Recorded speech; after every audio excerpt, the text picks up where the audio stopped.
Hello friends, in today's lecture हम deforestation जो हमने लेक्चर 1 कवर किया था उसको कंटिन्यू करते हैं। लेक्चर 1 जो कि टेक्निकल रीजन से बीच में हमें रोकना पड़ गया था, तो आज हम वहीं से ही डिफॉरेस्टेशन को कवर करते हैं। और ये एक नोट्स हैं जो डिफरेंट सोर्सेज से बनाए हुए हैं और एग्जामिनेशन पॉइंट ऑफ व्यू और आपकी मेमोरी के लिए भी बहुत ही शॉर्ट नोट्स हैं और एग्जैक्ट इन्फॉर्मेशन इसमें दी गई है जैसे एग्जामिनेशन में डिमांड होती है। और ये पेपर सेकंड में ज्योग्राफी ऑप्शनल में ये टॉपिक्स हैं जो अभी तक एग्जामिनेशन में आए हुए हैं। ईयर 2005 से ये टॉपिक्स जो है ना पिछले एग्जामिनेशन पेपर से लिए गए हैं और फ्यूचर में भी, और जो आपके ऐसे हैं उसमें भी बहुत मेजर कंट्रीब्यूशन है इसका। तो हम वहीं से स्टार्ट करते हैं जहाँ से हम कल इसको स्टॉप किया था। तो जैसे हम देख रहे थे कि ये पाई चार्ट था जिसमें ट्रॉपिकल डिफॉरेस्टेशन की बात की थी कि 2000-2005 के बीच में किस किस चीज़ का किसने कंट्रीब्यूशन रहा था, ये हमने कंप्लीट कर लिया था। आज हम आगे कंटिन्यू करते हैं कि जो कॉजेज़ ऑफ डिफॉरेस्टेशन था उसमें एंथ्रोपोजेनिक एक्टिविटी की वजह से डिफॉरेस्टेशन क्या होता है वो हमने पढ़ लिया था। प्राइमरी एंथ्रोपोजेनिक एक्टिविटीज़ में हमने जैसा पढ़ा था एग्रीकल्चर, लॉगिंग और mining and urbanization main reason थे। और आज हम एंथ्रोपोजेनिक एक्टिविटीज़ में आगे से स्टार्ट करेंगे। तो प्राइमरी हमने किसका कंप्लीट कर लिया था। सेकेंडरी एंथ्रोपोजेनिक फैक्टर थे जो डिफॉरेस्टेशन के, वो देखते हैं। लाइक पहला है illegal logging. Illegal logging account for approximately 80% of all logging activities. Corrupt government officials may accept bribes from legal loggers and offer access to protected forest area in return. तो illegal logging भी एक major cause है deforestation का। और उसमें क्या होता है, जो करप्ट गवर्नमेंट ऑफिशियल है वो एक्सेस देते हैं लोगों को प्रोटेक्टेड एरिया में लॉगिंग करने के लिए। Therefore corruption can be used as a indirect cause of deforestation. तो करप्शन भी एक इनडायरेक्ट कॉज ऑफ डिफॉरेस्टेशन है, ये हमने यहाँ पर देखा। सेकेंड इनडायरेक्ट कॉज है over population. Over population and population growth increases the requirement of several resources such as food, fuel and infrastructure. जैसे जैसे पॉपुलेशन बढ़ती है तो उसका रिसोर्सेज का रिक्वायरमेंट भी बढ़ता है। इसकी वजह से डिफॉरेस्टेशन इनडायरेक्टली जो है ना डिफॉरेस्टेशन होता है और फॉरेस्ट एरिया हमारे अफेक्ट होते हैं। Therefore these requirements can directly और इनडायरेक्टली रिजल्ट इन डिफॉरेस्टेशन। तो सेकेंडरी एंथ्रोपोजेनिक एक्टिविटीज़ में पहला हम इलीगल लॉगिंग पढ़ लिया, दूसरा हमने over population and population growth पढ़ा। थर्ड है मिलिट्री कॉन्फ्लिक्ट। मिलिट्री कॉन्फ्लिक्ट भी एक इनडायरेक्ट कॉज ऑफ डिफॉरेस्टेशन हो सकता है। Military conflict can also be a result into deforestation. For example, US military made extensive use of Agent Orange during the Vietnamese War जो 1955 से 75 के बीच में चला था। उसमें जो है ना अंडरग्राउंड बंकर बनाए थे वियतनामी सोल्जर्स ने जंगलों में। तो US मिलिट्री ने क्या किया था, एजेंट ऑरेंज एक केमिकल था, उसको उन्होंने पूरे जंगल के ऊपर उसका जो है ना छिड़काव किया था, जिसके वजह से एक डिफोलिएंट है मीन्स इसके गिरने से that causes the leaves of the tree to wither and fall off. इसकी वजह से पेड़ों की पत्तियां झुलस गई थी और गिर गई थी और पूरा जंगल का जंगल साफ हो गया था। तो मिलिट्री कॉन्फ्लिक्ट भी एक कॉज हो सकता है डिफॉरेस्टेशन का। नेक्स्ट देखते हैं नेचुरल कॉज ऑफ डिफॉरेस्टेशन। अभी तक हमने जो एंथ्रोपोजेनिक कॉज ऑफ डिफॉरेस्टेशन पढ़ा था कि मानवीय कारणों से जो डिफॉरेस्टेशन होता है उसके बारे में। अब नेचुरल रीजन क्या होते हैं जिसकी वजह से डिफॉरेस्टेशन होता है उसके बारे में जान लेते हैं। There are some natural causes that result into deforestation. Example क्या हो सकता है, volcanic eruption can burn away the forest land surrounding the volcanoes. तो वोल्केनो से जो लावा निकलता है और आग और एसेस निकलती हैं, स्टीम निकलती है, वो आसपास के एरिया और जंगल को जो है ना नष्ट कर देता है। तो ये नेचुरल कॉज ऑफ डिफॉरेस्टेशन हो गया। Destruction of forest due to hurricane, floods and other natural calamities ये भी एक कारण हो सकता है डिफॉरेस्टेशन का। जैसे हम जानते हैं हरिकेन आते हैं और इतना जो अभी रिसेंटली वेस्ट बंगाल और उड़ीसा में तूफान है, उसकी वजह से जो है ना लार्ज नंबर ऑफ ट्रीज़ जो है फेल हो जाते हैं, और जिसकी वजह से एक मेजर कॉज ऑफ डिफॉरेस्टेशन का भी ये हो सकता है natural calamities. Invasion of forest ecosystem by a parasite that destroys the tree. कोई भी जो जिसे पैरासाइट होते हैं, एलियन स्पीसीज बोलते हैं, वो किसी जंगल में जब उनका अटैक होता है तो वो आसपास के जंगल को नष्ट कर सकता है। जैसे कि हम रिसेंट केस हुआ था कि western part of India, Pakistan, Iran वगैरह में, जो कि इजिप्ट से लोकस्ट आए थे टिड्डी, और उन्होंने फसलों और जंगलों को बर्बाद कर दिया था। तो invasion of forest ecosystem by parasite that destroy the trees also a major cause of deforestation. Forest fire जैसे हम जानते हैं कि it is a natural phenomena, जो कि मई जून के मौसम में जो पहाड़ों पर और डिफरेंट एरियाज़ में जो है ना फॉरेस्ट फायर हो जाता है, ये भी एक मेजर कॉज हो सकता है। फॉरेस्ट फायर जो कि that are sparked by lighting and other natural phenomena. Amazon forest fire इसका एग्जाम्पल हो सकता है। रिसेंटली ऑस्ट्रेलियन फॉरेस्ट फायर भी एक एग्जाम्पल है जो कि डिफॉरेस्टेशन का। बट ये हमने देखा कि it is important to note that natural factors have very small stake in overall deforestation. जो कि नेचुरल फैक्टर है other than anthropogenic factor, natural factor is a very less contribution in deforestation other than the anthropogenic factor. तो इस तरीके से जो हमने causes of deforestation अभी कंप्लीट किया है। अब हम इस देखेंगे कि how does it deforestation affect environment. Next topic है, तो इसके बारे में डिस्कस करते हैं कि how does the deforestation affect the environment. Deforestation की वजह से एनवायरनमेंट में क्या क्या फ़र्क पड़ता है उसके बारे में हम जानते हैं। फर्स्ट पॉइंट है increase CO2 level in atmosphere. Forest act as a carbon sink by absorbing atmospheric carbon dioxide during photosynthesis. जैसे हम जानते हैं कि जो फॉरेस्ट होते हैं वो वायुमंडल से कार्बन डाइऑक्साइड का अवशोषण करते हैं फोटोसिंथेसिस में, और फोटोसिंथेसिस एक्टिविटी में, और ऑक्सीजन रिलीज करते हैं। Since CO2 is a greenhouse gases, deforestation is a direct contributor to the greenhouse effect and global warming। चूँकि फॉरेस्ट हमारे CO2 एब्जॉर्ब करते हैं, लेकिन CO2 क्या है, ग्रीन हाउस गैसेस है। तो अगर फॉरेस्ट नहीं होगा, डिफॉरेस्टेशन लार्ज स्केल में होगा, तो वातावरण में CO2 का कंसंट्रेशन बढ़ेगा, जिसकी वजह से ये directly green house gas, green house effect, global warming को बढ़ावा देगा। CO2 emission caused by deforestation account for approximately 12% of anthropogenic CO2 emission। CO2 emission दो तरीके से हो सकता है कि natural cause of CO2 emission होता है, फिर anthropogenic cause of CO2 emission होता है। जो कि एंथ्रोपोजेनिक एक्टिविटीज़ है CO2 emission का, वो 12% कंट्रीब्यूशन होता है, जो कि एंथ्रोपोजेनिक या ह्यूमन द्वारा क्रिएट किया जाता है।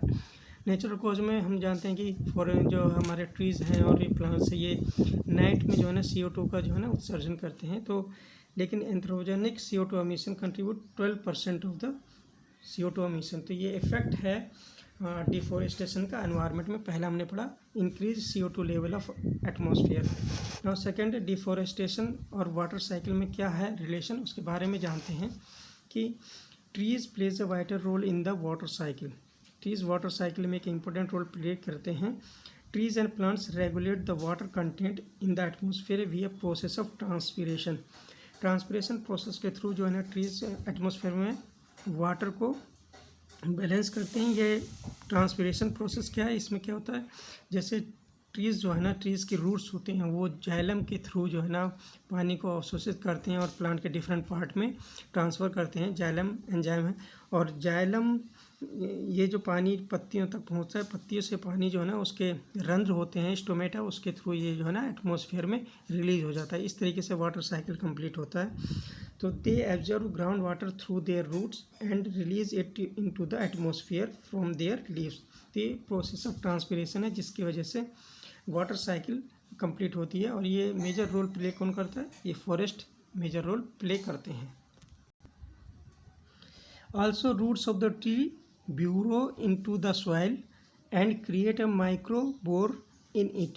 These microbores allows water to penetrate deeper into the soil, thereby increasing the water holding capacity of the soil and ground water. जो ट्रीज़ की रूट्स होती हैं वो ब्यूरो क्रिएट करती हैं, मतलब जो उनकी जड़ें ज़मीन में अंदर तक जाती हैं, जिसकी वजह से उनमें होल क्रिएट होते हैं और छोटे छोटे माइक्रोब्स बन जाते हैं, जिसकी वजह से इन माइक्रोब्स के थ्रू जो है ना जो रेन वाटर होता है वो पेनिट्रेट होता है डीपर इनटू द सॉइल, और अल्टीमेटली हमारा ग्राउंड वाटर जो है ना वो इंक्रीज़ होता है। और हम जान सकते हैं कि वाटर होल्डिंग कैपेसिटी सॉइल की इंक्रीज़ होती है और ग्राउंड वाटर लेवल भी इम्प्रूव होता है। तो ये मेजर रीजन है जिसकी वजह से हम जो है ना फॉरेस्टेशन को रिफॉरेस्टेशन को भी हम बढ़ावा देना चाहिए, क्योंकि जो है ना ये अल्टीमेटली हमारे एनवायरनमेंट में क्या फ़र्क डालते हैं, उसकी वजह से जो है ना ग्राउंड वाटर लेवल इम्प्रूव होता है, सॉइल की वाटर होल्डिंग कैपेसिटी भी इम्प्रूव होती है। तो डिफॉरेस्टेशन से ये हमारे नुकसान क्रिएट होते हैं। जैसे deforestation has been linked to the desertification of drought. तो डिफॉरेस्टेशन से डायरेक्टली डिजर्टिफिकेशन और ड्रॉट की कंडीशन होती है। डिजर्टिफिकेशन हो गया जहाँ रेगिस्तानी एरिया इंक्रीज होता है, चूँकि अगर फॉरेस्ट नहीं होगी तो ब्यूरोज नहीं होगा, माइक्रो बोर नहीं होगा और वहाँ पर पानी पेनिट्रेट नहीं होगा और सॉइल की वाटर होल्डिंग कैपेसिटी कम हो जाती है और डिजर्टिफिकेशन अल्टीमेटली होता है। और ड्रॉट का रीज़न यही है कि जो अगर ट्रीज़ नहीं होंगे तो वाटर लेवल हमारा इंक्रीज़ नहीं होगा और वहाँ पर ड्रॉट की कंडीशन होगी, ग्राउंड वाटर डिप्लीशन हो जाएगा। Next, soil erosion as a consequence of deforestation की वजह से सॉइल इरोजन होता है, उसके परिणाम हम देख लेते हैं क्या क्या कैसे कैसे सॉइल इरोजन को प्रिवेंट कर सकता है forest. Trees tend to bind their roots to the soil bedrock thereby reinforcing the soil. Trees जो रूट्स होती हैं वो सॉइल को बाइंड रखती हैं और जो उनकी जड़ें बहुत ज़मीन में जो बेडरॉक है वहाँ तक पहुँचती हैं, तो सॉइल्स को जो है ना बेडरॉक से एक तरीके से बाइंडिंग फोर्स का काम करती हैं। Additionally, the plant litter generated by the trees offer protection to the surface of the soil।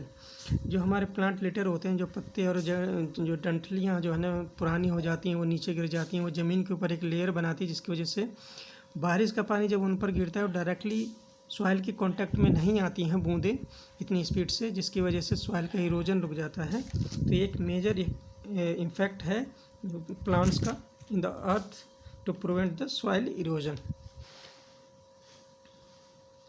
As a result of deforestation, the soils become vulnerable to the erosion। जैसा अभी हमने पढ़ा है, deforestation of the land with slope, deforestation of land is often accompanied by landslide, which can be explained by the loss of soil addition due to the absence of trees।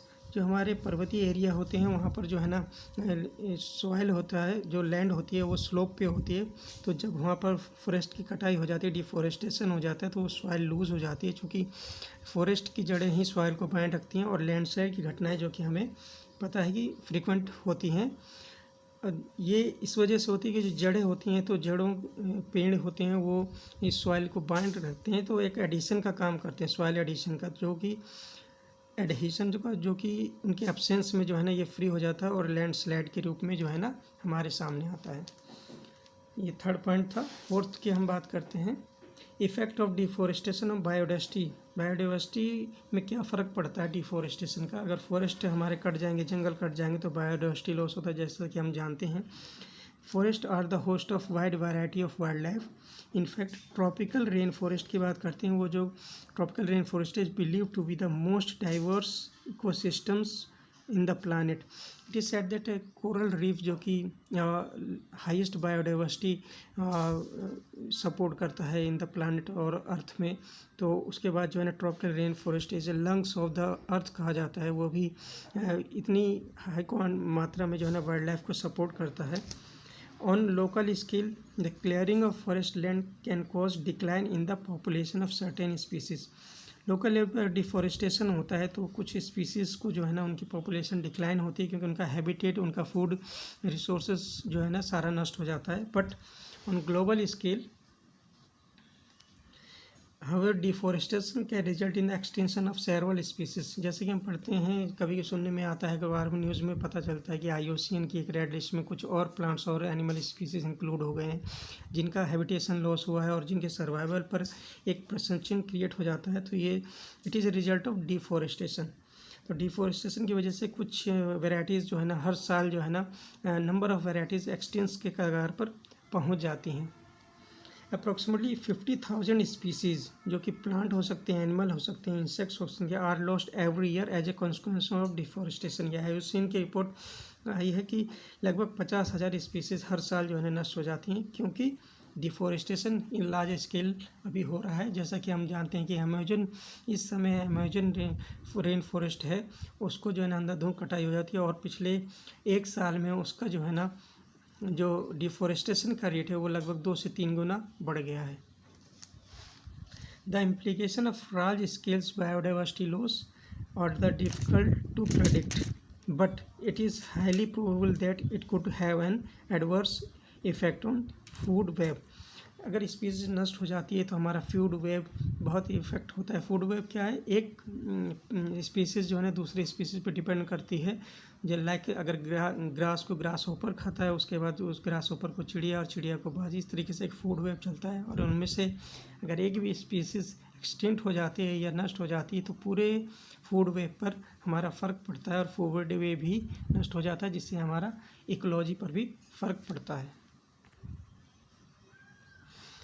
Other effect of deforestation भी जान लेते हैं। जो major हमने forest के effect को देखा है कि डिफॉरेस्टेशन एंड इकोनॉमी में क्या रिलेशन है। Deforestation facilitates the generation of raw material for wide range of industries like agriculture, would and construction.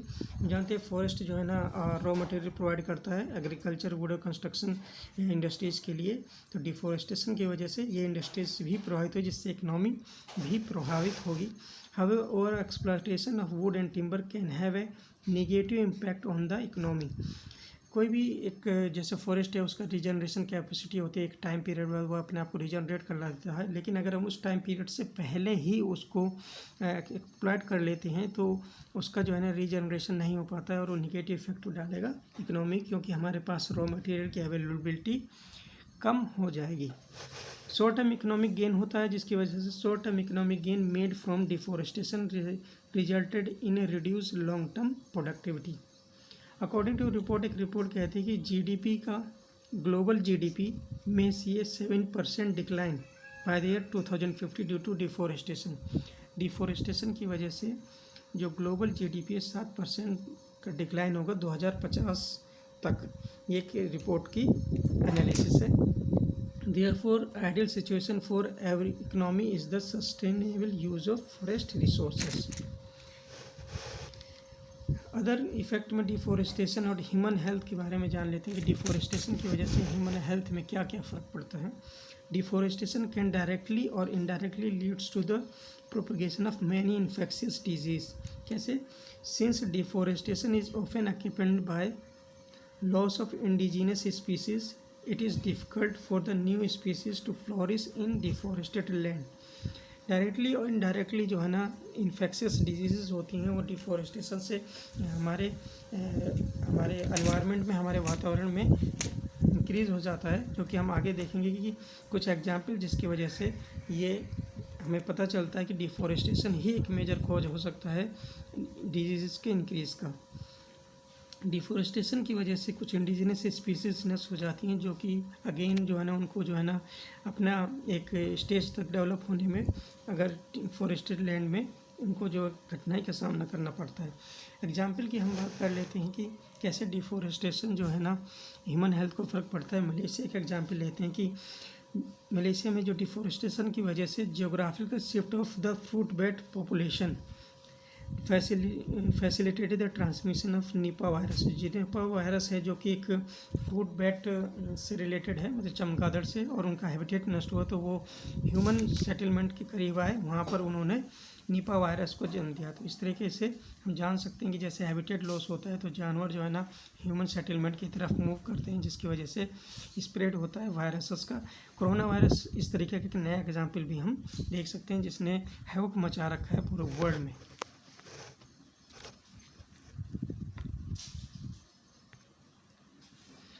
Increased soil erosion due to deforestation can result in the formation of pools of stagnated water.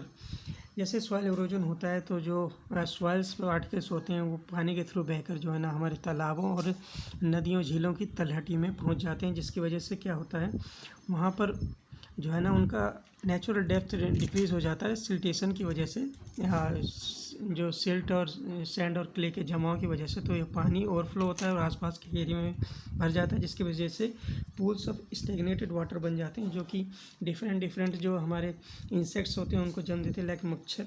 These pools serves as the breeding ground for mosquitoes which are the vector of several deadly diseases like malaria, yellow fever and chikungunya. तो जो pools हैं उनमें जो है ना इन मच्छरों का जन्म होता है, जिसकी वजह से ये डिफरेंट डिसीज़ स्प्रेड करते हैं। Some theories also suggest that the deforestation has contributed to the propagation of HIV।